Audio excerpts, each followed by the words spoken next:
RRB group D പരീക്ഷയ്ക്കും അതുപോലെ railway പരീക്ഷകൾക്കും science വളരെ important ആയിട്ടുള്ള ഒരു പാർട്ടാണെന്ന് നിങ്ങൾക്ക് എല്ലാവർക്കും അറിയാം. അപ്പോൾ റെയിൽവേ പരീക്ഷകൾക്ക് വേണ്ടി സ്പെസിഫിക്കലി RRB ഗ്രൂപ്പ് ഡി എക്സാംസിന് പ്രിപ്പയർ ചെയ്യുന്ന ആൾക്കാർക്ക് വേണ്ടിയുള്ള സയൻസിൻ്റെ സെഷനാണ് നമ്മൾ സ്റ്റാർട്ട് ചെയ്യുന്നത്. അപ്പോൾ ഇന്നത്തെ സെഷനിൽ റെയിൽവേയുടെ സയൻസ് പാർട്ടിൽ നിന്ന് ചോദിച്ച ഒരു ഷിഫ്റ്റിൽ ചോദിച്ച complete set of questions discuss ചെയ്യുന്ന സെഷനാണ്. അപ്പോൾ നിങ്ങൾ ഈ ഒരു സെഷൻ കംപ്ലീറ്റ് ആയിട്ട് കാണാൻ ശ്രമിക്കുക. ഗ്രൂപ്പ് ഡി എക്സാംസിന് മാത്രമല്ല, അതുപോലെ റെയിൽവേയുടെ NTPC, അതുപോലെ ALP അസിസ്റ്റന്റ് ലോക്കോ പൈലറ്റ് അല്ലെങ്കിൽ ടെക്നീഷ്യൻ തുടങ്ങിയ പരീക്ഷകൾക്കൊക്കെ പ്രിപ്പയർ ചെയ്യുന്നവർക്ക് ഈ സെഷൻ വളരെ യൂസ്ഫുൾ ആയിരിക്കും. അപ്പോൾ ഇന്നത്തെ വീഡിയോയിലേക്ക് നമുക്ക് കിടക്കാം. RRB ഗ്രൂപ്പ് ഡിയുടെ സയൻസ് എന്ന് പറയുമ്പോൾ മിക്സഡ് സയൻസ് ആണ്. സയൻസുമായിട്ട് ബന്ധപ്പെട്ട ഫിസിക്സ്, കെമിസ്ട്രി, ബയോളജി ഈ 3 സബ്ജക്ട്സിൻ്റെയും ക്വസ്റ്റ്യൻസ് നമ്മൾ ഡിസ്കസ് ചെയ്യുന്നു. ഒരു ഷിഫ്റ്റിൽ ചോദിച്ച കംപ്ലീറ്റ് സെറ്റ് ഓഫ് ക്വസ്റ്റ്യൻസ് ഇന്നത്തെ വീഡിയോയിൽ നമ്മൾ ഡിസ്കസ് ചെയ്യുന്നതായിരിക്കും. അപ്പോൾ നമുക്ക് ഇന്നത്തെ വീഡിയോയിലേക്ക് കിടക്കാം. അപ്പോൾ ആദ്യത്തെ ചോദ്യത്തിൽ നിന്ന് തന്നെ ചോദ്യങ്ങളായിട്ട് തന്നെ ഒരു ഷിഫ്റ്റിൽ ചോദിച്ച കംപ്ലീറ്റ് സെറ്റ് ഓഫ് ക്വസ്റ്റ്യൻസ് ആണ് നമ്മൾ എടുത്തിരിക്കുന്നത്. അപ്പോൾ ഒന്നാമത്തെ ക്വസ്റ്റ്യൻ ആണ്, ഗ്രൂപ്പ് ഡിയുടെ ഷിഫ്റ്റിൽ ചോദിച്ച ഒരു ക്വസ്റ്റ്യൻ ആണ്.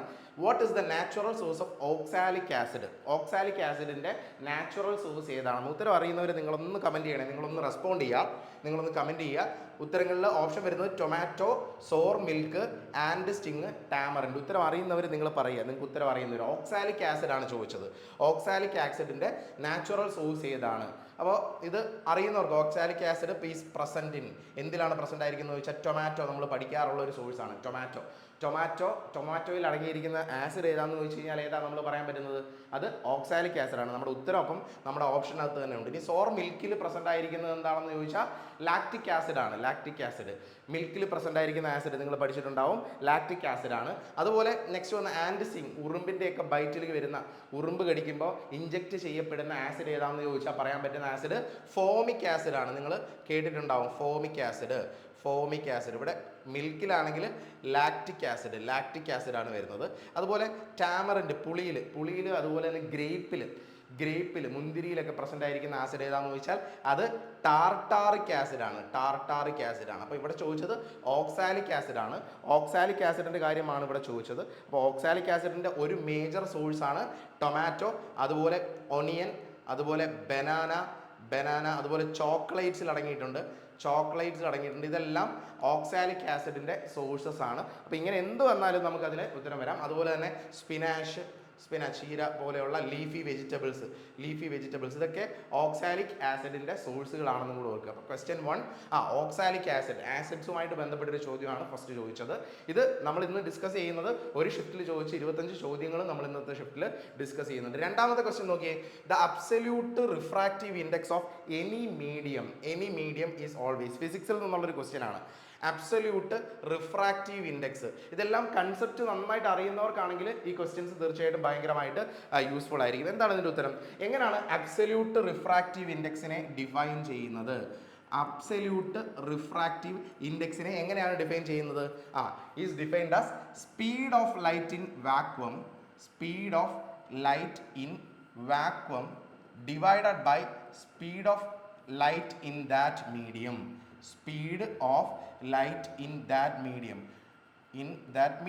ഒരു മീഡിയത്തിൻ്റെ, നമ്മൾ റിഫ്രാക്റ്റീവ് ഇൻഡെക്സ് എന്ന് പറയുന്ന ഒരു മീഡിയത്തിൻ്റെ പ്രോപ്പർട്ടിയാണ്. ഇപ്പോൾ എയറിന് ഒരു റിഫ്രാക്റ്റീവ് ഇൻഡെക്സ് ഉണ്ടാവും, അല്ലെങ്കിൽ ഗ്ലാസിനൊരു റിഫ്രാക്റ്റീവ് ഇൻഡെക്സ് ഉണ്ടാവും, അല്ലെങ്കിൽ പിന്നെ എന്താ പറയുന്നത്, സോളിഡ് ആയിട്ടുള്ള ഒരു മെറ്റീരിയലിന് ഒരു റിഫ്രാക്റ്റീവ് ഇൻഡെക്സ് ഉണ്ടാവും. അപ്പം ഒരു മീഡിയത്തിൻ്റെ അബ്സല്യൂട്ട് റിഫ്രാക്റ്റീവ് ഇൻഡെക്സിനെ ഡിഫൈൻ ചെയ്യുന്നത് സ്പീഡ് ഓഫ് ലൈറ്റ് ഇൻ വാക്വവുമായിട്ട് കമ്പയർ ചെയ്തിട്ടാണ്. Is equal to speed of light in vacuum divided by speed of light in that medium. ഇതാണ് ഡെഫിനിഷൻസ്, അബ്സല്യൂട്ട് റിഫ്രാക്റ്റീവ് ഇൻഡെക്സിന്റെ ഡെഫിനിഷൻ. ഇത് കണ്ടിട്ട് നമുക്ക് ഓപ്ഷനിൽ നിന്ന് ഉത്തരം പറയാൻ പറ്റുമോ? More than 1, 0, 1, less than 1. ഇത് കണ്ടിട്ട് നിങ്ങൾക്ക് എന്താണ് ഉത്തരം പറയാൻ പറ്റുന്നത്? മോർ ദാൻ 1 ആയിരിക്കുമോ, അല്ലെങ്കിൽ 0 ആയിരിക്കുമോ, 1 ആയിരിക്കുമോ, ലെസ് ദാൻ 1 ആയിരിക്കുമോ? എപ്പോഴും. കാരണം ഇതിൻ്റെ speed of light in vacuum എന്ന് പറയുന്നതിൻ്റെ വാല്യൂ ചിലപ്പോൾ നിങ്ങൾക്ക് അറിയായിരിക്കും. എത്രയാണ്? 3 × 10⁸ മീറ്റർ പെർ സെക്കൻഡ് ആണ് speed of light in vacuum എന്ന് പറയുന്നത്. ഈ വാല്യൂ വീട്ടിൽ നമ്മൾ അറിയേണ്ടതാണ്. അപ്പോൾ ഇത് മാക്സിമം വെലോസിറ്റി ആണ്. ലൈറ്റിൻ്റെ മാക്സിമം വെലോസിറ്റി വാക്വത്തിലാണ്. ലൈറ്റിന് ഏറ്റവും കൂടുതൽ വെലോസിറ്റി ഉള്ളത് വാക്വത്തിലാണ്. ബാക്കി ഏത് മീഡിയത്തിൽ വന്നാലും അതിനേക്കാൾ കുറവായിരിക്കും. അപ്പോൾ താഴെ വരുന്നത് അതിനേക്കാൾ കുറവായിരിക്കും. അപ്പോൾ റിഫ്രാക്റ്റീവ് ഇൻഡെക്സിന്റെ ഓവറോൾ വാല്യൂ അപ്പോൾ 3 × 10⁸ താഴെയുള്ളൊരു വാല്യൂ ആയിരിക്കും, കുറവുള്ളൊരു വാല്യൂ ആയിരിക്കും താഴെ വരുന്നത്. അപ്പോൾ ഇത് ഗ്രേറ്റർ ദാൻ 1 ആണോ ലെസ് ദാൻ 1 ആണോ വരുന്നത്? ഒന്നിൽ കൂടുതലായിരിക്കും വരുന്നത്, ഒന്നിൽ കുറവായിരിക്കും വരുന്നത്, നമുക്ക് തന്നെ പറയാൻ പറ്റും അല്ലേ. മുകളിൽ 2 അപ്പോൾ 2ൽ താഴെ വരത്തുള്ളൂ. ഇവിടെ 1 വരുന്നതെങ്കിൽ അത് ഗ്രേറ്റർ ദാൻ 1 അല്ലേ വരുന്നത്. ഇനി 2ന് മുകളിൽ ഇത് 4 ആയിരുന്നെങ്കിൽ എന്ത് വന്നേനെ, അതായത് താഴത്തെ വാല്യൂ മുകളിലത്തേക്കാളും വലുതായിരുന്നെങ്കിൽ ലെസ് ദാൻ 1 ആയേനെ അല്ലേ. പക്ഷേ എപ്പോഴും 2ൽ താഴെ ഇവിടെ വരുള്ളൂ എന്നുണ്ടെങ്കിൽ നമുക്ക് എന്ത് പറയാൻ പറ്റും, ഗ്രേറ്റർ ദാൻ 1 തന്നെ ആയിരിക്കും. അപ്പോൾ ഓപ്ഷൻ എന്താണ്, ഗ്രേറ്റർ ദാൻ 1 ആയിരിക്കും എപ്പോഴും വരുന്നത്. മോർ ദാൻ 1 ആയിരിക്കും എപ്പോഴും വരുന്നത്. Absolute refractive index. അതുപോലെ തന്നെ what is the absolute refractive index of vacuum എന്ന് ചോദിച്ചാലോ, വാക്വത്തിൻ്റെ അബ്സല്യൂട്ട് റിഫ്രാക്റ്റീവ് ഇൻഡെക്സ് എന്ന് ചോദിച്ചു കഴിഞ്ഞാൽ അതിൻ്റെ വാല്യൂ എത്രയായിരിക്കും, 1 ആയിരിക്കും. കാരണം speed of light in vacuum divided by ആ മീഡിയം എന്ന് പറയുന്നത് വാക്വം തന്നെ ആയിരിക്കും, ഇത് ബൈ ഇത്. അപ്പം മുകളിലും താഴെയും സെയിം വാല്യൂ ആയതുകൊണ്ട് തന്നെ വാല്യൂ 1 ആയിരിക്കും. വാക്വത്തിലായിരിക്കും 1, ബാക്കി എല്ലാ മീഡിയംസിലും ഏത് മീഡിയം ആയാലും ഈസ് ഗ്രേറ്റർ ദാൻ 1 അല്ലെങ്കിൽ മോർ ദാൻ 1. ക്ലിയർ ആയോ? ഇനി ഒരു കാര്യം കൂടെ പറഞ്ഞുകൊണ്ട്, ഇത് നിങ്ങൾക്ക് ബേസിക്സ് ഒരുവിധമെങ്കിലും ഈ എന്താണ് റിഫ്രാക്റ്റീവ് ഇൻഡെക്സ് എന്നുള്ള കൺസെപ്റ്റ് അറിയുന്നവർക്കായിരിക്കും ഈ ക്വസ്റ്റ്യൻസ് കൊണ്ട് യൂസ്. ഇല്ലാത്തവർ ജസ്റ്റ് അറ്റ്ലീസ്റ്റ് ഈ ക്വസ്റ്റ്യൻ എങ്കിലും കാണാതെ പഠിക്കുക. കൺസെപ്റ്റ് ഓറിയൻറ്റഡ് ആയിട്ട് പഠിച്ചാൽ ഈ പരീക്ഷകൾ ക്ലിയർ ചെയ്യാൻ വളരെ എളുപ്പമായിരിക്കും. ഓക്കെ, അടുത്ത ചോദ്യത്തിലേക്ക് പോയാലോ. മൂന്നാമത്തെ ക്വസ്റ്റ്യനിലേക്ക് നമുക്ക് പോകാം. Third question, the secretion from the prostate gland enters into the dash. ഇത് ബയോളജിയുമായിട്ട് ബന്ധപ്പെട്ട ചോദ്യമാണ്. നമ്മുടെ പ്രോസ്റ്റേറ്റ് ഗ്ലാൻഡ് മെയിൽസിലുള്ള ഒരു ഗ്ലാൻഡാണ് പ്രോസ്റ്റേറ്റ് ഗ്ലാൻഡ് എന്ന് പറയുന്നത്. മെയിൽ റീപ്രൊഡക്റ്റീവ് പാർട്ടുമായിട്ട് ബന്ധപ്പെട്ടിരിക്കുന്ന ഒരു ഗ്ലാൻഡാണ്. അപ്പോൾ അതിൻ്റെ സെക്രീഷൻസ് ഒക്കെ വളരെ ഇമ്പോർട്ടൻ്റ് ആണ്. അത് എങ്ങനെയാണ് എൻ്റർ ചെയ്യുന്നതെന്നാണ് ചോദ്യം. പ്രോസ്റ്റേറ്റ് ഗ്ലാൻഡിൽ നിന്നുള്ള secretion enter into the യുറേത്രയാണ് കേട്ടോ. യുറേത്രയിലേക്കാണ്, ടെസ്റ്റിസിൻ്റെ മുകളിലാണ് അല്ലെങ്കിൽ ടെസ്റ്റിസിൻ്റെ സൈഡിലായിട്ടാണ് ഈ പറയുന്ന പ്രോസ്റ്റേറ്റ് ഗ്ലാൻഡ് പ്രസൻ്റ് ആയിരിക്കുന്നത്. അപ്പോൾ അതിനകത്തു നിന്നുള്ള സെക്രീഷൻസ്, പ്രോസ്റ്റേറ്റ് ഗ്ലാൻഡ് അതൊരു എൻഡോക്രൈൻ ഗ്ലാൻഡാണ്. എൻഡോക്രൈൻ ഗ്ലാൻഡും എക്സോക്രൈൻ ഗ്ലാൻഡും ഉണ്ട്. ഒരു എൻഡോക്രൈൻ ഗ്ലാൻഡാണ്, എൻഡോക്രൈൻ അല്ല, എക്സോക്രൈൻ ഗ്ലാൻഡാണ് പ്രോസ്റ്റേറ്റ് ഗ്ലാൻഡ് എന്ന് പറയുന്നത്. അപ്പോൾ ഈ ഗ്ലാൻഡിൽ നിന്നുള്ള സെക്രീഷൻസ്, ഈ ഗ്ലാൻഡിൽ നിന്നുള്ള ആൽക്കലൈൻ പ്രോസ്റ്റേറ്റിക് ഫ്ലൂയിഡ് അത് സ്പേമിനോടൊപ്പം ചേർന്നിട്ടാണ് സെമൻ ആയിട്ട് പ്രൊഡ്യൂസ് ചെയ്ത് വരുന്നത്. അപ്പോൾ അങ്ങനെയുള്ള കുറച്ച് റീപ്രൊഡക്റ്റീവ് പാർട്ടുമായിട്ട് ബന്ധപ്പെട്ട് ഈ പ്രോസ്റ്റേറ്റ് ഗ്ലാൻഡിന് ഇമ്പോർട്ടൻസ് ഉണ്ട്. അപ്പോൾ ഈ ഒരു പോയിന്റ് മാത്രം അറ്റ്ലീസ്റ്റ് നിങ്ങൾ നോക്കി വെച്ചോളുക. അപ്പോൾ എൻറ്റേഴ്സ് ഇൻ ടു ദ യുറേത്രയിലേക്കാണ് എൻ്റർ ചെയ്യുന്നത്. ക്ലിയർ ആണോ? അപ്പോൾ ഈ ഒരു പോയിന്റെങ്കിലും അറ്റ്ലീസ്റ്റ് നോട്ട് ചെയ്ത് നോക്കുക. നാലാമത്തെ ചോദ്യത്തിലേക്ക് വരാം. Which one of the following is A leguminous crop? എന്താണ് ലെഗുമിനസ് ക്രോപ്പ് എന്ന് പറയുന്നത്? അതായത് നൈട്രജൻ ഫിക്സിങ് ബാക്ടീരിയാസ് എന്ന് നിങ്ങൾ കേട്ടിട്ടുണ്ടാവും. ചില ക്രോപ്സിൽ നൈട്രജൻ ഫിക്സിങ് ബാക്ടീരിയാസ് ഉണ്ട്. ആ ബാക്ടീരിയാസ് റൂട്ട് നൊഡ്യൂൾസിൽ നൈട്രജനെ ഫിക്സ് ചെയ്യും. അതിൻ്റെ അങ്ങനെയുള്ള ആ ടൈപ്പ് ഓഫ് ക്രോപ്സിനെയാണ് എന്ത് വിളിക്കുന്നത്? ഏത് ക്രോപ്പുകളിലാണോ ഈ നൈട്രജൻ ഫിക്സിങ് ബാക്ടീരിയ പ്രസൻ്റ് ആയിരിക്കുന്നത് അത് അതിൻ്റെ റൂട്ട് നൊഡ്യൂൾസിൽ നൈട്രജൻസിനെ ഫിക്സ് ചെയ്ത് വെക്കും. അപ്പോൾ അത്തരത്തിലുള്ള ക്രോപ്പുകളെയാണ് ലെഗുമിനസ് ക്രോപ്പുകൾ എന്ന് മെയിനായിട്ട് വിളിക്കുന്നത്. അതിന് എക്സാമ്പിൾ ഏതാണ്? റൈസ് അതിന് എക്സാമ്പിൾ അല്ല, അതിൻ്റെ എക്സാമ്പിളാണ് പൾസസ് അതിന് എക്സാമ്പിളാണ്. അതുപോലെ തന്നെ പീസ്, ബീൻസ് തുടങ്ങിയ പയറ് വർഗ്ഗത്തിൽപ്പെട്ട എല്ലാ ക്രോപ്പുകളും നമുക്ക് ലെഗുമിനസ് ക്രോപ്സിൻ്റെ കൂട്ടത്തിൽ പറയാൻ പറ്റും. അല്ലെങ്കിൽ പീസ് ആയാലും ബീൻസ് ആയാലും ഗ്രൗണ്ട് നട്ട് ആയാലും സോയാബീൻ ആയാലും ഗ്രൗണ്ട് നട്ട് സോയാബീനുകൾ, പീസ്, ബീൻസ് ഇതെല്ലാം ലെഗുമിനസ് ക്രോപ്സിൻ്റെ പാർട്ടിൽ വരുന്നതാണ്. അതായത് പയറ് വർഗ്ഗങ്ങളിൽ പെട്ടതൊക്കെ നമുക്ക് ഇതിനകത്ത് പറയാൻ പറ്റുന്നതാണ്. ഓക്കെ, അപ്പോൾ ആ ഒരു ടേം കൂടെ ഓർക്കുക. ലെഗുമിനസ് ക്രോപ്സിൻ്റെ കാര്യമാണ് നമ്മളിവിടെ പറഞ്ഞത്. Leguminous crops. അപ്പോൾ എന്താണ് പ്രത്യേകത? നൈട്രജൻ ഫിക്സിങ് ബാക്ടീരിയാസ് അല്ലെങ്കിൽ നൈട്രജൻ ഫിക്സിങ് ബാക്ടീരിയാസിനെ ഹോസ്റ്റ് ചെയ്ത് അല്ലെങ്കിൽ അതിൻ്റെ റൂട്ട് നൊഡ്യൂൾസിൽ വെച്ചിട്ട് നൈട്രജനെ ഫിക്സ് ചെയ്യാൻ ഹെൽപ്പ് ചെയ്യുന്ന തരത്തിലുള്ള ക്രോപ്പുകൾ, അങ്ങനെയുള്ള പ്രോപ്പർട്ടിയുള്ള ക്രോപ്പുകളുണ്ട്. അതിനെയാണ് നമ്മൾ ലെഗുമിനസ് ക്രോപ്സ് എന്ന് വിളിക്കുന്നത്. ഓക്കെ, അടുത്ത ചോദ്യത്തിലേക്ക് പോയാലോ. നാലാമത്തെ ചോദ്യം നമ്മൾ കഴിഞ്ഞു. അഞ്ചാമത്തെ ക്വസ്റ്റ്യൻ. അതിനു മുമ്പ് നിങ്ങളോട് ഒരിക്കൽ കൂടി, കുറച്ച് മുമ്പ് ഞാൻ പറഞ്ഞിട്ടുണ്ടായിരുന്നു, നിങ്ങൾ RRB ഗ്രൂപ്പ് ഡി പരീക്ഷയ്ക്ക് പ്രിപ്പയർ ചെയ്യുകയാണ് അല്ലെങ്കിൽ റെയിൽവേയുടെ ഏത് പരീക്ഷയ്ക്ക് പ്രിപ്പയർ ചെയ്യുകയാണോ നിങ്ങൾക്ക് ഇത്തരത്തിലുള്ള ചോദ്യങ്ങൾ ജസ്റ്റ് കാണാൻ പറ്റും. പക്ഷേ അത് കറക്റ്റായിട്ട് മനസ്സിലാക്കണമെന്ന് താല്പര്യമുണ്ടെങ്കിൽ ദിശ അക്കാഡമിയുടെ കോഴ്സസ് അവൈലബിൾ ആണ്. ഇപ്പം റീസെൻ്റ്ലി പുതുതായിട്ട് സ്റ്റാർട്ട് ചെയ്തിരിക്കുന്ന അസ്ത്ര ബാച്ച് റെയിൽവേ ഗ്രൂപ്പ് ഡിയുടെ ബാച്ചാണ്. നിങ്ങൾക്ക് ബേസിക്സ് ഒന്നും അറിയില്ലെങ്കിൽ തീർച്ചയായിട്ടും നിങ്ങൾ ഈ ബാച്ചിൽ ജോയിൻ ചെയ്യാനുള്ള ഓപ്ഷൻ ഉണ്ട്. എത്രയും പെട്ടെന്ന് എൻറോൾ ചെയ്ത് ബേസിക്സ് പഠിച്ചിട്ട് ഇത്തരത്തിലുള്ള ക്വസ്റ്റ്യൻസ് നോക്കുകയാണെങ്കിൽ കുറേയും കൂടെ യൂസ്ഫുൾ ആയിരിക്കും. അപ്പോൾ താല്പര്യമുള്ളവർക്ക് ഈ കാണുന്ന നമ്പറിൽ കോൺടാക്ട് ചെയ്ത് കോഴ്സ് 2999 ആണ് ഇപ്പം കറൻ്റ്ലി ഇതിൻ്റെ ഒരു സെല്ലിംഗ് പ്രൈസ് എന്ന് പറയുന്നത്. താല്പര്യമുള്ളവർക്ക് ഡൗൺലോഡ് ചെയ്യാം. ദിശ അക്കാഡമിയുടെ ആപ്പ് ഡൗൺലോഡ് ചെയ്ത് കോഴ്സ് ചെക്ക് ചെയ്യാം. അല്ലെങ്കിൽ ഈ നമ്പറിൽ വിളിച്ചിട്ട് നിങ്ങൾക്ക് ഡീറ്റെയിൽസ് അറിയാവുന്നതാണ്. അഞ്ചാമത്തെ ചോദ്യം, fifth question. Dash reproduces by binary fission reproductive മെത്തേഡാണ്. ബൈനറി ഫിക്ഷൻ അസെക്ഷൽ റീപ്രൊഡക്ഷൻ പാർട്ടിൽ നമ്മൾ പഠിക്കുന്നതാണ്. പല ടൈപ്പ് ഓഫ് റീപ്രൊഡക്ഷൻസ് ഉണ്ട്. അപ്പോൾ ബൈനറി ഫിക്ഷൻ എന്ന് വെച്ച് കഴിഞ്ഞാൽ ഒരു സെല്ല് തന്നെ ഡിവൈഡ് ചെയ്ത് രണ്ടായിട്ട് മാറി രണ്ട് ഓഫ് സ്പ്രിങ്സ് അല്ലെങ്കിൽ രണ്ട് ഓഫ് സ്പ്രിങ്ങുകൾ ഉണ്ടാകുന്ന ഒരു സെല്ല് ഡിവൈഡ് ചെയ്ത് രണ്ട് സെല്ലുകളായി മാറുന്ന ഈ ഒരു പ്രോസസ്സിനെ നമ്മൾ ബൈനറി ഫിഷൻ എന്നാണ് വിളിക്കുന്നത്. അപ്പോൾ ബൈനറി ഫിഷൻ ഇക്കൂട്ടത്തിൽ ഏതിലാണ് നടക്കുന്നതെന്നാണ്. Amoeba, liver fluke, plasmodium, planaria. ഉത്തരം അമീബയുടെ റീപ്രൊഡക്ഷൻ വഴിയാണ് ബൈനറി ഫിഷൻ. അമീബ അല്ലെങ്കിൽ അതുപോലെയുള്ള മറ്റ് പ്രോക്യാരിയോട്സ് ഉണ്ട്. പ്രോക്യാരിയോട്സ് അതായത് വളരെ വെൽ ഡിഫൈൻഡ് അല്ലാത്ത സെല്ലുകളും കാര്യങ്ങളും ഒക്കെ ഉള്ള പ്രോക്യാരിയോട്ടിക് ഓർഗാനിസംസിലാണ് മെയിനായിട്ട് ബൈനറി ഫിഷൻ നടക്കുന്നത്. ഇനി മറ്റ് ചില എക്സാമ്പിൾസും കൂടെ നോക്കാം. ഹൈഡ്രയിൽ നടക്കുന്ന റീപ്രൊഡക്ഷൻ പ്രോസസ്സ് എങ്ങനെയാണ്? ഹൈഡ്ര മറ്റൊരു ഓർഗാനിസമാണ്. ഹൈഡ്രയിൽ ചോദിച്ചു കഴിഞ്ഞാൽ ബഡ്ഡിങ് ആണ് കേട്ടോ. ഹൈഡ്രയിൽ ബഡ്ഡിങ് നോട്ട് ചെയ്ത് വെച്ചാൽ നന്നായിരിക്കും. ഹൈഡ്രയിൽ ബഡ്ഡിങ് വഴിയാണ് റീപ്രൊഡക്ഷൻ. എസെക്ഷൽ റീപ്രൊഡക്ഷൻസ് ആണ് ഇതെല്ലാം. എസെക്ഷൽ എന്ന് വെച്ചാൽ ഒരു സിംഗിൾ സെല്ല് അല്ലെങ്കിൽ സിംഗിൾ ഓർഗാനിസം സ്പ്ലിറ്റ് ചെയ്ത് അല്ലെങ്കിൽ അത് രണ്ട് പാർട്ടാക്കി മാറുന്ന പ്രോസസ് ടൈപ്പ് ഓഫ് റീപ്രൊഡക്ഷൻ പ്രോസസ്സുകളാണ്. അപ്പം ഹൈഡ്രയിൽ ബഡ്ഡിങ് ആണ്. അതുപോലെ തന്നെ ഈസ്റ്റിൽ ഒക്കെ നടക്കുന്നത് ബഡ്ഡിങ് പ്രോസസ്സാണ്. അടുത്താണെങ്കിൽ ഫ്രാഗ്മെൻറ്റേഷൻ എന്ന് പറയുന്ന ഒരു പ്രോസസ്സ് ഉണ്ട്. സെക്ഷൽ റീപ്രൊഡക്ഷനിൽ ഫ്രാഗ്മെൻറ്റേഷൻ നമുക്ക് ചിന്തിക്കാം, പേരിനകത്ത് തന്നെ ഉണ്ട് ഫ്രാഗ്മെൻറ്റേഷൻ.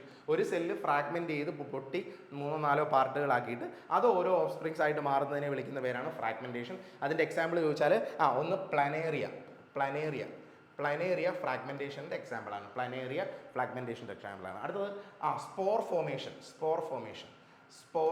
എന്ന് പറയുന്നത്, സ്പോർസ് നിങ്ങൾക്കറിയാം, സ്പോർസ് പൊടികളായിട്ടുള്ള സ്പോറുകൾ ഫോം ചെയ്യുന്നു. ആ സ്പോറുകൾ പിന്നീട് സെപ്പറേറ്റ് ഓഫ് സ്പ്രിങ്സ് ആയിട്ട് മാറുന്നു. അതിൻ്റെ എക്സാമ്പിൾ ഫഞ്ചൈ അല്ലെങ്കിൽ ഫേൺസ് ഇതൊക്കെ സ്പോർ ഫോമേഷൻ വഴിയായിട്ട് റീപ്രൊഡക്ഷൻ നടക്കുന്ന ഓർഗാനിസംസ് ആണ്. Fungi, ferns, spore formation. Next one ഇനി വെജിറ്റേറ്റീവ് റീപ്രൊഡക്ഷൻ എന്ന് പറയുന്ന പാർട്ടുണ്ട്. വെജിറ്റേറ്റീവ് റീപ്രൊഡക്ഷൻ ഇത് പ്ലാന്റ്സിൽ കാണുന്നതാണ്. വെജിറ്റേറ്റീവ് റീപ്രൊഡക്ഷൻ എന്ന് വെച്ച് കഴിഞ്ഞാൽ വെജിറ്റേറ്റീവ് ആയിട്ടുള്ള പാർട്ടുകൾ, പ്ലാന്റുകളിലുള്ള വെജിറ്റേറ്റീവ് ആയിട്ടുള്ള പാർട്ടുകൾ, എക്സാമ്പിൾ പറഞ്ഞാൽ റൂട്ടുകൾ അല്ലെങ്കിൽ അതിൻ്റെ എന്തെങ്കിലും റൂട്ട് പാർട്ടുകൾ അല്ലെങ്കിൽ ഷൂട്ടിൽ വരുന്ന ഏതെങ്കിലും ഒരു പാർട്ട് അല്ലെങ്കിൽ ലീഫ്, ഇതെല്ലാം മോഡിഫൈഡ് ആയിട്ട് സെപ്പറേറ്റ് ഒരു ഓർഗാനിസം അല്ലെങ്കിൽ ഒരു പുതിയൊരു പാർട്ടായിട്ട് മാറുന്നതിനെ നമ്മൾ വെജിറ്റേറ്റീവ് റീപ്രൊഡക്ഷൻ എന്ന് പറയുന്നത്. അതിൻ്റെ എക്സാമ്പിൾസ് ആണ് ഒന്ന് ഓണിയൻ, പൊട്ടറ്റോ. ഇതൊക്കെ വെജിറ്റേറ്റീവ് റീപ്രൊഡക്ഷനുമായിട്ട് ബന്ധപ്പെട്ട് ഉള്ള എക്സാമ്പിളുകളാണ്. ഓക്കെ, അപ്പോൾ ഇത് നമ്മൾ എസെക്ഷൽ റീപ്രൊഡക്ഷൻ ആണ്. ബൈനറി ഫിഷൻ വഴി നമ്മളിപ്പോൾ പറഞ്ഞത് എസെക്ഷൽ റീപ്രൊഡക്ഷൻ ആണ്.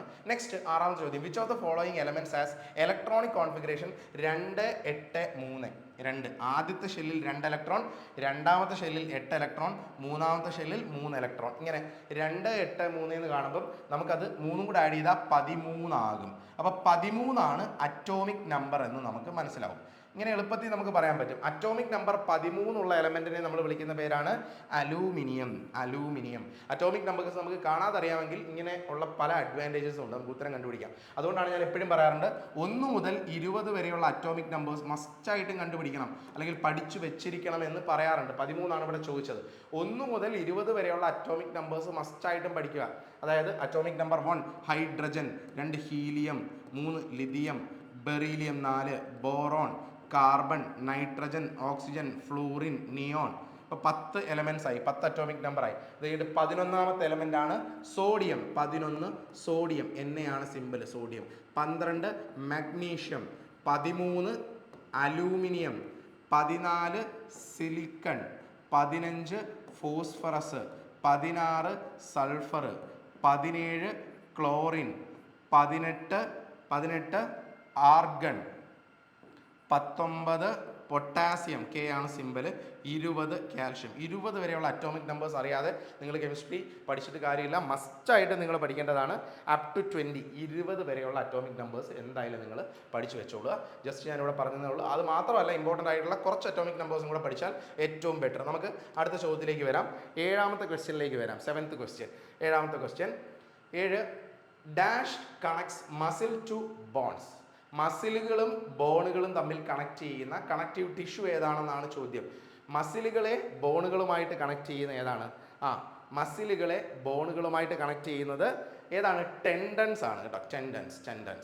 ടെൻഡൻസ് ഫ്ലെക്സിബിൾ ആയിട്ടുള്ള ഒരു കണക്റ്റീവ് ടിഷ്യൂ ആണ് ടെൻഡൻസ് ആണ് മസിലുകളെ ബോണുകളുമായിട്ട് കണക്ട് ചെയ്യുന്നത്. ഇനി ലിഗമെന്റുകൾ ബോണുകളുമായിട്ട് കണക്ട് ചെയ്യുന്ന ടിഷ്യൂ ഏതാണെന്ന് ചോദിച്ചു കഴിഞ്ഞാൽ കണക്റ്റീവ് ടിഷ്യൂ ആണ് ലിഗമെന്റുകൾ. ബോൺ ടു ബോൺ കണക്ഷൻ ആണ് കേട്ടോ. ബോൺ ടു ബോൺ ആണ് ലിഗമെന്റുകൾ എന്ന് പറയുന്നത്. നമുക്ക് എട്ടാമത്തെ ചോദ്യത്തിലേക്ക് പോവാം. Which of the following is MgCl2 magnesium chloride soluble? Magnesium chloride എന്തിലാണ് സോല്യുബിൾ ആവുന്നത്? ഇത് നമുക്ക് മഗ്നീഷ്യം ക്ലോറൈഡ് എന്ന് പറയുന്ന കെമിക്കലിൻ്റെ പ്രോപ്പർട്ടീസ് പഠിക്കുന്ന സമയത്ത് നമുക്ക് പഠിക്കേണ്ടതാണ്. മഗ്നീഷ്യം ക്ലോറൈഡ് വാട്ടറിൽ സോല്യുബിൾ ആണ്. അതുപോലെ ആൽക്കഹോൾസിലൊക്കെ സോല്യുബിൾ ആണ്. അതായത് മെത്തനോള്, അതുപോലെ തന്നെ എത്തനോൾ, ഇതിലൊക്കെ സോല്യുബിൾ ആയിട്ടുള്ള ഒരു സബ്സ്റ്റൻസ് ആണ് മഗ്നീഷ്യം ക്ലോറൈഡ്. മഗ്നീഷ്യം ക്ലോറൈഡ് എന്ന് പറയുന്നത് ഒരു അയോണിക് കോമ്പൗണ്ട് ആണ്. അതിൻ്റെ പ്രോപ്പർട്ടീസ് പഠിക്കുമ്പോൾ നമ്മൾ പഠിക്കും അയോണിക് കോമ്പൗണ്ടുകളും ഉണ്ട്, കോവാലന്റ് കോമ്പൗണ്ടുകളും ഉണ്ട്. ഞാനിത് ഡീറ്റെയിൽ ആയിട്ട് നിങ്ങൾക്ക് പറയാനുള്ള നിർവാഹമില്ല. എന്താണ് അയോണിക്, എന്താണ് കോവാലന്റ് ഒന്നും പറയാൻ നിർവാഹമില്ല. കാരണം നമ്മൾ ക്വസ്റ്റ്യൻസ് മാത്രമാണ് ഡിസ്കസ് ചെയ്യുന്നത്. അപ്പോൾ ബേസിക്സ് നിങ്ങൾക്ക് ഒട്ടും അറിയാത്ത ആൾക്കാരാണെങ്കിൽ നിങ്ങൾ ഞാൻ നേരത്തെ പറഞ്ഞതുപോലെ RRB ഗ്രൂപ്പ് ഡിയുടെ കോഴ്സ്, ദിശ അക്കാഡമിയുടെ കോഴ്സ് ഉണ്ട്. ആ കോഴ്സ് എടുത്ത് ബേസിക്സ് ഒക്കെ പഠിക്കുക. അതിനുശേഷം ഈ ക്വസ്റ്റ്യൻസിലേക്ക് വരുമ്പോൾ നിങ്ങൾക്ക് കുറച്ചുകൂടെ മനസ്സിലാക്കാനായിട്ടുള്ള എളുപ്പമായിരിക്കും. സോ ഇവിടെ അയോണിക് കോമ്പൗണ്ട് ആണ് മഗ്നീഷ്യം ക്ലോറൈഡ് എന്ന് പറയുന്നത്.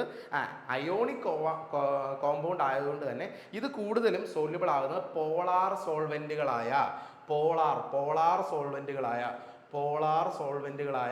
വാട്ടർ, എത്തനോള്, മെത്തനോള് തുടങ്ങിയ പോളാർ സോൾവെന്റുകളിലായിരിക്കും ഇത് സോല്യുബിൾ ആയിരിക്കുന്നത്. അതുപോലെ നോൺ പോളാർ സോൾവെന്റുകളായ ബെൻസീൻ പോലെയുള്ള നോൺ പോളാർ സോൾവെന്റുകളിൽ ഇത് സോല്യുബിൾ ആയിരിക്കില്ല എന്ന് നമ്മൾ പഠിക്കുന്നുണ്ട്. മഗ്നീഷ്യം ക്ലോറൈഡിന്റെ പ്രോപ്പർട്ടി ആയിട്ടാണ് പഠിക്കുന്നത്. ഓക്കെ, അപ്പോൾ ആ ഒരു പോയിന്റ് ഓർത്ത് വെച്ചോളൂ. ജസ്റ്റ് മഗ്നീഷ്യം ക്ലോറൈഡ് ഈ സോല്യുബിൾ ഇൻ വാട്ടർ, ഇവിടെ വാട്ടർ ഓപ്ഷൻ ഉണ്ടായതുകൊണ്ട് നമുക്ക് വാട്ടർ തിരഞ്ഞെടുക്കാൻ പറ്റും. ക്ലിയർ?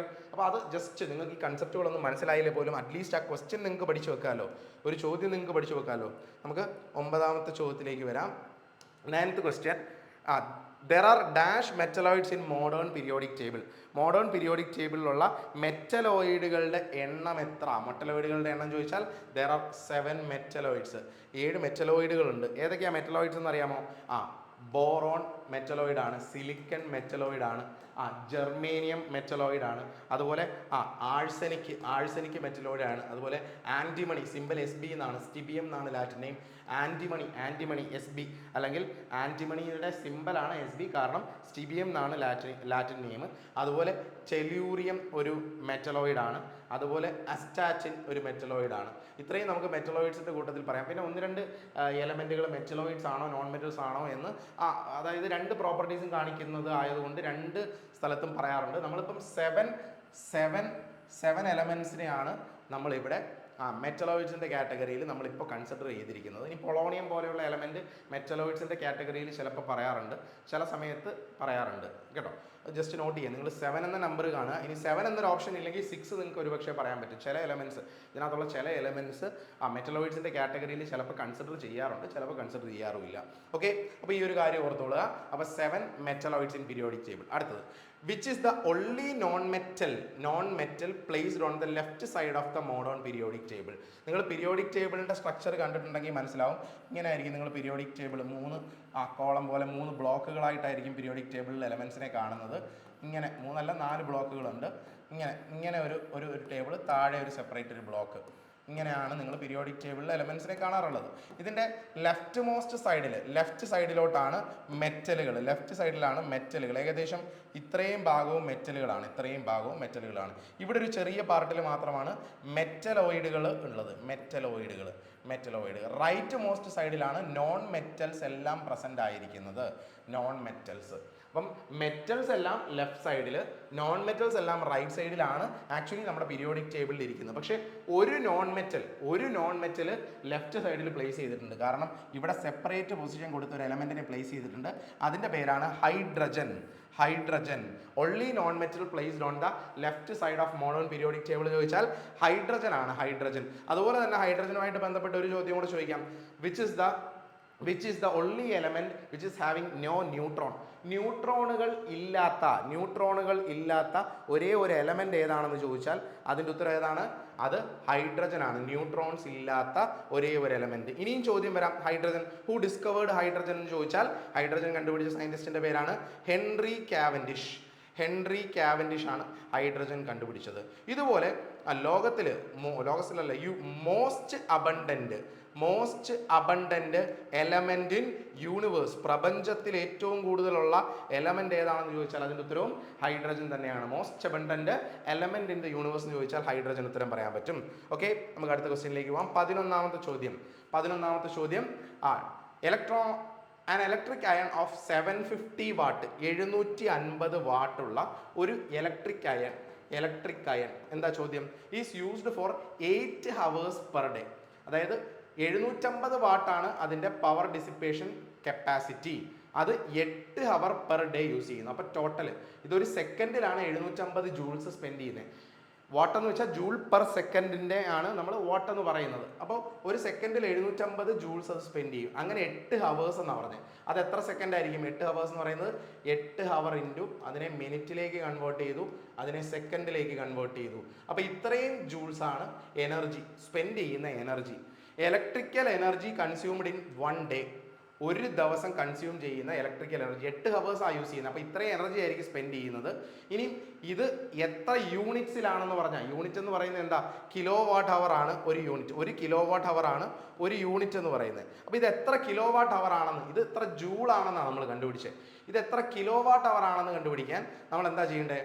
1 കിലോവാട്ട് അവർ എന്ന് വെച്ചാൽ 1 കിലോവാട്ട് അവർ എന്ന് വെച്ച് കഴിഞ്ഞാൽ 3.6 ഇൻറ്റു 10⁻⁶ ജൂൾസ് ആണ്. 3.6 അതുകൊണ്ട് ഡിവൈഡ് ചെയ്യുന്നു നമ്മൾ. 3.6 ഇൻറ്റു 10⁻⁶ ജൂൾസ് കൊണ്ട് ഡിവൈഡ് ചെയ്യുന്നു. അപ്പോൾ എത്ര യൂണിറ്റ് ആണെന്ന് നമുക്ക് കിട്ടും ഇതിനെ രണ്ടും തമ്മിൽ ഡിവൈഡ് ചെയ്യുമ്പോൾ. അപ്പോൾ നമുക്ക് എങ്ങനെ ചെയ്യാൻ പറ്റുന്നത്? 75 ഇൻറ്റു 8 നമുക്ക് ചെയ്യുമ്പോൾ 150, 300, 600. ഓക്കെ, അപ്പം ഇത് കട്ട് ചെയ്യാമല്ലോ. 750, 150, 300, 600 വരും. 600 ഒരു 0 വരും. ഇൻറ്റു ഇത് രണ്ടും മൾട്ടിപ്ലൈ ചെയ്യുമ്പം ഇൻറ്റു 60 ഇൻറ്റു 60 ആയിരിക്കും മുകളിൽ വരുന്നത്, അല്ലേ? കറക്റ്റ് അല്ലേ ഞാൻ പറഞ്ഞത്?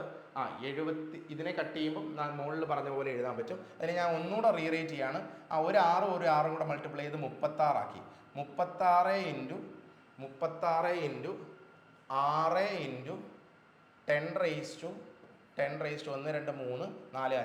3 4 5 10⁵ എന്നായി. ഇതിനെ ഒന്ന് ഈ ഫോമിലേക്ക് മാറ്റിയത്. ഇതിനെയും റീറേറ്റ് ചെയ്യാൻ പറ്റും. 3.6 പകരം 36 ഇൻറ്റു 10⁵ എന്ന് ഇതിനെ എനിക്ക് എഴുതാൻ പറ്റും. അപ്പോൾ 36 കട്ട് ചെയ്ത് പോയി 10⁵ കട്ട് ചെയ്തു. അവസാനം 6 യൂണിറ്റ്സ് എന്ന് ഉത്തരം കിട്ടി, അല്ലേ? സിമ്പിളായിട്ട് 6 യൂണിറ്റ് ഓപ്ഷനിലുണ്ടോ? 6 യൂണിറ്റ്, ഓപ്ഷൻ എ ആണ് ശരി ഉത്തരം. അപ്പോൾ എത്ര യൂണിറ്റ് ആണെന്ന് ചെറിയൊരു കാൽക്കുലേറ്റീവ് ആയിട്ടുള്ളൊരു പ്രോബ്ലം ആണ്. നമ്മുടെ ഗ്രൂപ്പ് ഡി പരീക്ഷയ്ക്ക് പ്രത്യേകിച്ചും കാൽക്കുലേഷൻസ് ചോദിക്കാറുണ്ട്, നിങ്ങൾക്ക് അറിയാമായിരിക്കും. അപ്പോൾ കാൽക്കുലേഷൻസ് ചോദിക്കുന്നതാണ്, അതുകൊണ്ട് മനസ്സിലാക്കുക. കൺസെപ്റ്റ് അറിയുന്നവർക്ക് എളുപ്പമാണ്. അടുത്ത് energy obtained from atoms is known as. ആറ്റത്തിൽ നിന്ന് ഡിറൈവ് ചെയ്യുന്ന എനർജി അറിയപ്പെടുന്ന പേരാണ് ന്യൂക്ലിയർ എനർജി എന്നാണ് അറിയപ്പെടുന്നത്. ആറ്റത്തിൽ നിന്ന് ഡിറൈവ് ചെയ്യുന്നതാണ് ന്യൂക്ലിയർ എനർജി. നമുക്കറിയാവുന്ന സിംഗിൾ 1 പോയിന്റ് ക്വസ്റ്റ്യൻ ആണ്. അടുത്ത ചോദ്യം, 14ാമത്തെ ചോദ്യം. Which of the following is not true about human vascular system? Vascular സിസ്റ്റവുമായിട്ട് ബന്ധപ്പെട്ട് തെറ്റായത്, നോട്ട് ട്രൂ എന്നാണ്. അപ്പോൾ ഇത് ബയോളജി ഒരുവിധത്തിൽ ഐഡിയ ഉള്ള ആൾക്കാർക്ക് മാത്രമായിരിക്കും ചിലപ്പോൾ ചെയ്യാൻ പറ്റുന്നത്. ശ്രദ്ധിച്ചേ, life span of human R B C red blood സെൽസിൻ്റെ ലൈഫ് സ്പാൻ എന്ന് പറയുന്നത് 115-120 അപ്രോക്സിമേറ്റ്ലി ശരിയാണ്.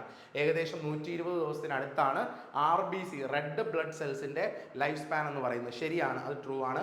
The vascular system forms about 7 to 8% of body വെയ്റ്റിൻ്റെ 7 to 8% അപ്രോക്സിമേറ്റ്ലി, അതും ശരിയായിട്ടുള്ള ഇൻഫർമേഷൻ ആണ്. Third information, blood is a white or red vascular connective tissue. Blood എന്ന് പറയുന്നത് ഒരു റെഡ് ഫ്ലൂയിഡ് കണക്റ്റീവ് ടിഷ്യൂ ആണ്. റെഡ് ഫ്ലൂയിഡ് കണക്റ്റീവ് ടിഷ്യൂ ആണ്. അപ്പോൾ ഇത് വാസ്കുലാർ, ഇത് നമുക്ക് പറയാൻ പറ്റില്ല. Last one, there is about 6.8 liters of blood in adult. Approximately ഇതും ശരിയായിട്ടുള്ള ഇൻഫർമേഷൻ. അപ്പം നമുക്ക് സി മാത്രമാണ് ഇതിനകത്ത് തെറ്റായിട്ട് പറയുന്നത്. അപ്പം ഓരോ പോയിന്റ്സും ഇപ്പോൾ ഡിഫൈൻ ചെയ്യുന്നത് നമുക്ക് സാധ്യമായ കാര്യമല്ല, ഓരോന്ന് എക്സ്പ്ലെയിൻ ചെയ്ത് പറഞ്ഞു തരണം. അപ്പോൾ സി ആണ് ഇതിനകത്ത് ശരിയായിട്ടുള്ള ഉത്തരം. അപ്പോൾ കൺസെപ്റ്റ് ഓറിയൻറ്റഡ് ആയിട്ട് എന്തുകൊണ്ട് ടോപ്പിക്കുകളെ പറ്റി പഠിക്കണം, ചോദ്യം മാത്രം പഠിച്ചാൽ പോരാ എന്ന് പറയുന്നതിൻ്റെ കാര്യം നിങ്ങൾക്ക് ഇപ്പം ഇങ്ങനെയുള്ള ചോദ്യങ്ങൾ കാണുമ്പോൾ മനസ്സിലാവുന്നുണ്ടാവും. അടുത്തത് 14, magnitude of buoyant force acting on a body immersed in a fluid depends on എന്നാണ് ചോദ്യം. Magnitude of buoyant force acting on a body immersed in a fluid depend on. അതായത് ഒരു ഒബ്ജക്റ്റ് വെള്ളത്തിൽ ഇമ്മേഴ്സ് ചെയ്തിരിക്കുകയാണ് എങ്കിൽ അതിൽ ആക്ട് ചെയ്യുന്ന ബോയന്റ് force എന്തുമായിട്ട് ബന്ധപ്പെട്ടിരിക്കുക, എന്തിൽ ഡിപ്പെൻഡൻ്റ് ആണെന്ന് ചോദിച്ചാൽ മാസ് ഓഫ് ദ ബോഡിയുമായിട്ട് ഡിപ്പെൻഡൻ്റ് അല്ല, ടെമ്പറേച്ചറുമായിട്ട് ഡിപ്പെൻഡൻ്റ് അല്ല. ആക്ച്വലി ഓപ്ഷൻ സിയും ഡിയും ശരിയാണെന്ന് വേണമെങ്കിൽ പറയാം. വോളിയമായിട്ടും ബന്ധമുണ്ട്, ഡെൻസിറ്റിയായിട്ടും ബന്ധമുണ്ട്. ഇത് രണ്ടും ശരിയാണ് ആക്ച്വലി. അപ്പം വോളിയം എത്ര വോളിയം സബ്മർജ് ചെയ്തിട്ടുണ്ട് അതിനനുസരിച്ചിട്ടുള്ള ബോയൻ ഫോഴ്സ് ആയിരിക്കും കൊടുക്കുന്നത്. വോളിയമായിട്ട് ബന്ധപ്പെട്ടത് കൊണ്ട് തന്നെ തീർച്ചയായിട്ടും ഡെൻസിറ്റിയുമായിട്ടും ബന്ധപ്പെട്ടിട്ടുണ്ട്. സോ ഇത് രണ്ടും ശരിയാണ് ഒരു തരത്തിൽ പറഞ്ഞാൽ. അപ്പോൾ ഓപ്ഷൻ ഒരു പക്ഷേ നമ്മൾ തിരഞ്ഞെടുക്കുന്നത് നമുക്ക് കൺസെപ്റ്റ് മനസ്സിലാക്കിയിട്ടായിരിക്കണം എടുക്കുന്നത്. ആർക്കിമിഡീസ് പ്രിൻസിപ്പിളിൻ്റെ ഒരു സ്റ്റേറ്റ്മെൻ്റ് ആണ് ഇവിടെ ഇതിന് യൂസ് ചെയ്യേണ്ടത്. ഓക്കെ, അടുത്ത 15ാമത്തെ ചോദ്യം. Calculate the relative molecular mass of വാട്ടറിൻ്റെ റിലേറ്റീവ് മോളിക്കുലാർ മാസ് കാൽക്കുലേറ്റ് ചെയ്യാൻ. H2O അല്ലേ, hydrogen molecular mass 2 plus oxygen എന്ന് പറയുന്നത് 16. So 2 + 16 = 18U. ഓപ്ഷൻ എ ആണ് ശരി ഉത്തരം വരുന്നത്. നമുക്ക് അറിയേണ്ടതാണ്, കാണാതെ പഠിച്ചിരിക്കേണ്ട കാര്യങ്ങൾ തന്നെയാണ്. 16ാമത്തെ ചോദ്യം. Skin is mainly made up of epidermal സെൽസുമായിട്ടാണ് ഉണ്ടാക്കിയിരിക്കുന്നത്. Made up of epidermal cells. 17ാമത്തെ ചോദ്യം. സോളാർ സെൽ ഉണ്ടാക്കുന്നത് എന്തുകൊണ്ടാണ്, എന്ത് എലമെന്റ് കൊണ്ടാണെന്ന് ചോദിച്ചാൽ സിലിക്കൺ. ഫോട്ടോ വോൾട്ടായിക് സെൽസ് അല്ലെങ്കിൽ solar cells are made from സിലിക്കണിൽ നിന്നാണ് ഉണ്ടാക്കുന്നത്. അടുത്തത് ചെറിയ പ്രോബ്ലം. ഫോഴ്സ് എക്സേർട്ടഡ് ആണ് an object is 200 newton. 200 newton ആണ് ഒരു ഫോഴ്സ്. മാസ് എന്ന് പറയുന്നത് എത്രയാണ്? 100 കിലോഗ്രാം ആണ്. എന്താ ചോദിച്ചിരിക്കുന്നത്? ആക്സിലറേഷൻ ആണ് ചോദിച്ചിരിക്കുന്നത്. F = ma എന്നറിയുന്ന ഒരാൾക്ക് ഇത് വളരെ എളുപ്പത്തിൽ സോൾവ് ചെയ്യാം. 200 = 100 × a. ഡിവൈഡ് ചെയ്യും. a = 200/100 ചെയ്യുമ്പോൾ എത്ര വരും? a = 2 m/s². 2 m/s² ആണ്. 2 m/s² ആണ് കേട്ടോ, 20 അല്ല, 2 m/s². ഓപ്ഷൻ ബി ആണ്. 2 m/s². ഓപ്ഷൻ ബി ആണ് ശരി ഉത്തരം. ഇനി 19ാമത്തെ ചോദ്യം. Rate of change of displacement is known as. Rate of change of displacement with respect to ടൈമുമായിട്ട് ബന്ധപ്പെട്ട് ഡിസ്പ്ലേസ്മെന്റ് ചേഞ്ച് ചെയ്യുന്നതിനെ നമ്മൾ വിളിക്കുന്ന പേരാണ് velocity. Rate of change of displacement with respect to ടൈമിനെ വിളിക്കുന്ന പേര് വെലോസിറ്റി ആണെന്ന്. വെലോസിറ്റി. ഓപ്ഷൻ ബി ആണ് ശരി ഉത്തരം. ഇനി 20ാമത്തെ ചോദ്യം നോക്കിയേ. A solution contains 33 grams of common salt. ഒരു സൊല്യൂഷനിൽ 33 ഗ്രാം കോമൺ സോൾട്ട് ഉണ്ട്, 320 ഗ്രാം ഓഫ് വാട്ടർ ഉണ്ട്. Concentration of solution in mass percentage. അപ്പോൾ ഞാൻ എഴുതാം, ആ സൊല്യൂഷനിൽ 32 ഗ്രാം എന്തുണ്ട്? 33 ഗ്രാം കോമൺ സോൾട്ട് ഉണ്ട്, 320 ഗ്രാം എന്തുണ്ട്? വാട്ടർ ഉണ്ട്. ഇതിനകത്ത് മാസ് പെർസെൻറ്റേജ് ആണ്. അപ്പം മുകളിൽ എഴുതേണ്ടത് സോൾട്ടിൻ്റെ മാസ് എത്രയാ? 33 ഡിവൈഡഡ് ബൈ, താഴെ എഴുതുമ്പം ഇതിൻ്റെ രണ്ടിന് ടോട്ടൽ മാസ് ആണ് താഴെ എഴുതേണ്ടത്. 33 + 320 എത്ര വരും?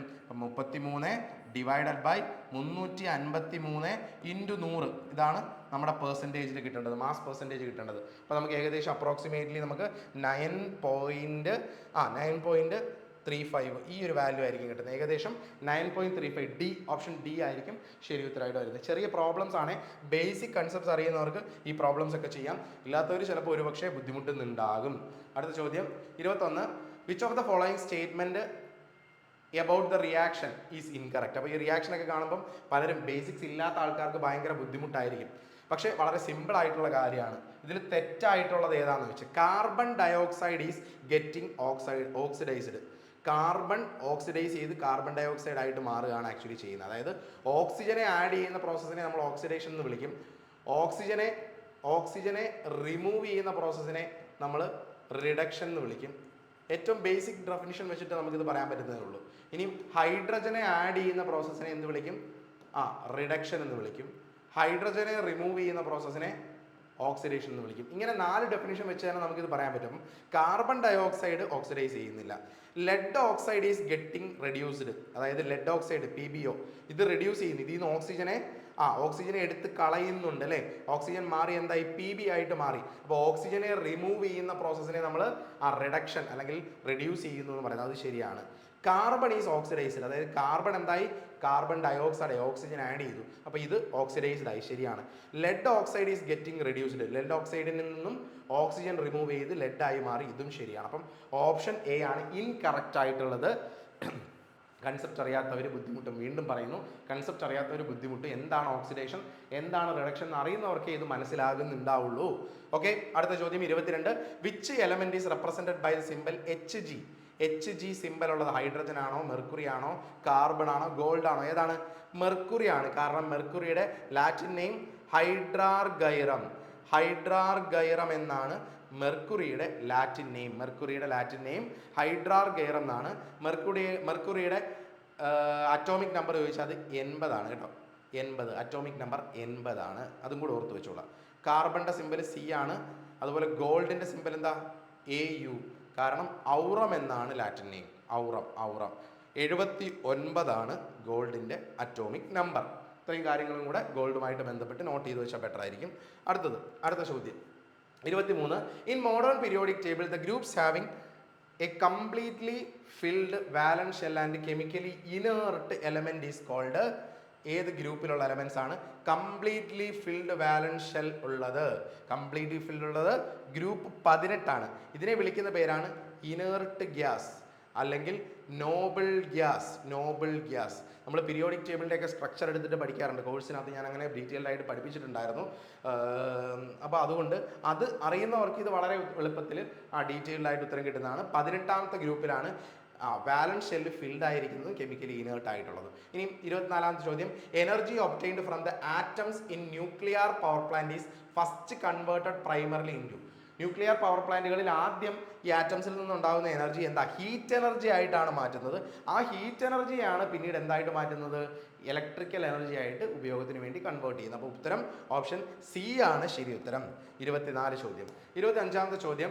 The magnitude of buoyant force on a fully submerged object in a fluid is equal to weight of the fluid displaced. Archimedes പ്രിൻസിപ്പിളിന്റെ സ്റ്റേറ്റ്മെന്റ് തന്നെയാണ്.